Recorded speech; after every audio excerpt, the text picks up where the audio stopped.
What up, geeks and fellow Dragon Ball fans, and welcome to my Dragon Ball Super episode 77 review. Alright dudes, I know it's been a while since I reviewed an episode of Dragon Ball Super, but I feel like this one in particular needs to be reviewed, needs to be talked about.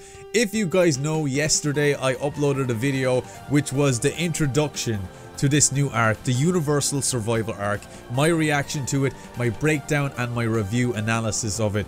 Dudes, I mean, if I was to talk about the intro first, it is phenomenal. I mean, the amount of material that is shown to us, like the future stuff that's going to be happening in this arc seems to be a crazy one, dudes. I mean, seriously, we got hints towards Mystic Gohan making a return. We've got hints towards Goku possibly getting a new transformation. There is still a lot of speculation on that, but that is a different topic, dudes. I've covered that in my last video. Today we're going to be talking about episode 77. Now, this episode was good. There was certain aspects of this episode that I really like. I want to firstly talk about how great Toei Animation and the writers and Akira Toriyama have been doing a great job with the writing of Dragon Ball Super. I mean, the filler episodes are so entertaining now. They're so well done. They're well structured. They're well thought out. Certain scenes, I really enjoy them. They may be very basic scenes, but I enjoy them. But if we were talking about episode 77 here, dudes, we'll start off the episode where Goku is running errands because he has to do this to, you know, make his wife happy. So she gets off his back about training and stuff like that. And then when he's finished these errands, he wants to go back into training. He tries contacting Krillin, but Krillin, being the police officer that he is busy, you know, he has other things to do and he doesn't know who else to call. But then he contacts Whis. Now, obviously, in exchange, he has to give some sort of nice food to Whis, and he does that. Whis agrees to train him, and he heads over to Chi-Chi to deliver whatever he was supposed to deliver. And you know, he's getting ready, he's getting his gi on, he's getting ready for training, and then Goten pops his head in and he's just like, I knew it, you're going training, take me with you. And I just thought this was awesome. I love the fact that Goten loves fighting, that he wants to be strong, he wants to be like his dad, really looks up to Goku. And I genuinely feel like that Goku, it has a more of a father-son relationship with Goten rather than Gohan, because when Gohan was growing up, Goku wasn't there really. You know, Piccolo kind of became, I was from the beginning more or less Gohan's dad, you know. But you see, Goten is very like Goku, and I like that. I like the relationship they have, and they sneak off to go training, and then Goku heads off towards Bulma, towards Capsule Corp. And then we get that, you know, that surprise Bulma is pregnant, which is, it's so cool. You know, I love the fact that they're showing this. They're showing really awesome development of characters in this series. I mean, the writers are really thinking deep when it comes to character development now, and I absolutely love that. I adore that fact. It makes Dragon Ball Super much more enjoyable to watch, and it explains so much as well. Now we come to a scene where Vegeta is pacing up and down, but he seems like he's excited, he's happy, he's anxious. So many different emotions is going through Vegeta's head, and then Goku appears and Vegeta gets a little bit of shock, like, what are you doing here? And then Goku gives Vegeta more or less an invitation to go training with him with Whis. Now, this is one particular topic that I really wanted to cover here, dudes. A side of Goku that I have not seen before, that has been really exploited in this episode. So Goku asks Vegeta to go training with him with Whis, you know, because, you know, it's an opportunity for Vegeta to get stronger, but Vegeta says no. Now, first of all, this is a huge change in character for Vegeta. He says no because he doesn't want to leave his pregnant wife there. He doesn't want to leave her alone because he feels like he needs to be with her. Who knew, dudes? Who knew Vegeta would care so much for a loved one? I mean, this really shows how much Vegeta's character has transitioned to one of the most evil, sadistic characters of Dragon Ball history to one of the most respectable and caring characters of Dragon Ball Super to date.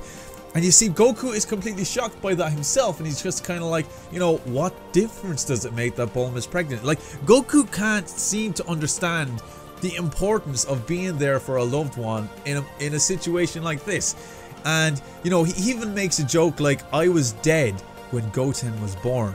You know, like, yes, that was funny to watch, but when you think about it, it was very self-centered and selfish of him to not even understand where Vegeta was coming from. Goku genuinely didn't understand why Vegeta didn't want to go training. Like, why did he want to stay with Bulma? So that kind of really shows a very self-centered, very selfish side of Goku. So when we go back to where Beerus is, they're training or whatever, Goku gets reminded that Zeno-sama said something about a multiverse tournament, about a universal tournament with all the universes involved, and then he brings this up in the conversation, and then Beerus completely snaps at him and just basically saying like, no, you don't know the consequences of this, don't contact Zeno-sama about this. But Goku, being as selfish as he is extremely stubborn, something I haven't seen him, you know, show towards Beerus as the character. Being Beerus, the god of destruction, this being that's capable of quite literally vaporizing you in an instant, Goku didn't seem intimidated by him. Now, I don't know if this is Goku being overconfident or Goku genuinely thinking that, yeah, he can take on Beerus, but Beerus quite literally threatened him with the Hokkai, and it still didn't phase Goku. Goku just had a serious look on himself, saying like, I don't care what you say to me, it doesn't matter what you say to me, I'm still gonna do what I want to do. Again, exploiting an extremely selfish side of Goku that I have not seen before. Now, when you think back from the beginning, from Dragon Ball to Z to now, there is certain moments in all of that where Goku has been selfish at times, has only cared about himself and nobody else. I mean, let's face it, dudes. He was never there for Gohan. He's never there for his wife Chi-Chi, hence why she's always cranky all the time. I mean, it goes to show that Goku only is in it for himself most of the time. Now, don't get me wrong, Goku has saved Earth countless and countless of times, but you have to think about it deep down. Did he do it for the people he loved, or did he just do it for the sake of fighting someone, for the sake of getting stronger? I don't know. It's very, you know, it's something to be talked about. It's something to be discussed. But this particular episode really showed how selfish he was. And he went against Beerus' word. He went towards Zeno-sama from the future and present Zeno-sama, brought up the tournament, and I was just like, you know what? The hell with it. You know, they're gonna do it, and they're gonna contact Goku and tell him what exactly the tournament rules are and stuff like that. And you know, we came to this scene as well with both Zeno-samas, and they're playing with this universal thing, whatever it is. They look like some sort of hologram kind of board game thing, but in actual fact they were playing with a universe. This goes to show what kind of power Zeno-sama has on the universe. They can quite literally destroy planets with a flick of a finger. I mean, Goku, seriously, blinded by his own selfishness, doesn't see what kind of power the Zeno-samas hold. And the fact that he just transported himself there and just, you know, bring up the tournament goes to show that Goku genuinely doesn't care about anything other than fighting.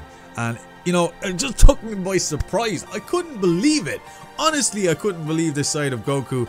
And then obviously going back to where the Supreme Kai is, you know, Whis transports him there, and then the Grand Priest appears and starts reading out what's going to happen, the dates, the time of when this tournament is going to be held, and then this episode basically ends there, dudes. Now, obviously, I think they're going to continue this episode where the rules are going to be, or not the rules, the dates are going to be followed up by the rules and stipulations of the tournament, which is going to be come across as a very, very big surprise. And let's face it, dudes, at the end of the day, this was all Goku's fault. The entire Universal Survival arc is Goku's fault. He brought it up. He jumped the gun. He jumped straight into it and said, let's do this now. And he doesn't realize that this is going to have an effect on all of the universes. And I just, honestly, I can't wait for the next episode, but I just couldn't believe this side of Goku. It was definitely a new side of Goku that we haven't seen before. The carelessness, the selfishness, how self-centered he was. You know, it was just It was outrageous to see that, and it was one of the highlights of this particular episode, and I just wanted to talk about it to you guys. I'd really love to know your opinions on this topic. Do you think Goku was being super selfish here? Do you think Goku was being reckless and careless in contacting Zeno-sama immediately about a tournament, even with being threatened by Beerus himself? Like, come on, dudes, this is absolutely outrageous. I can't get over the fact that Beerus had him in the line of fire of a Hawkeye and he quite literally ignored it. I mean, wow. The God of Destruction was threatening Goku and he ignored it. Has Goku gone to a whole new level of power that even Beerus-sama doesn't threaten him anymore? I just don't understand what's going on here, dudes. I need your thoughts on it. Please leave it down in the comment section. That ends my review of episode 77. If you guys have not seen my video and my breakdown of this new intro, you can click it right here. It blew me away. I could not believe what I was seeing. I done a quick breakdown on it as well, explaining the things, the highlights of this particular intro.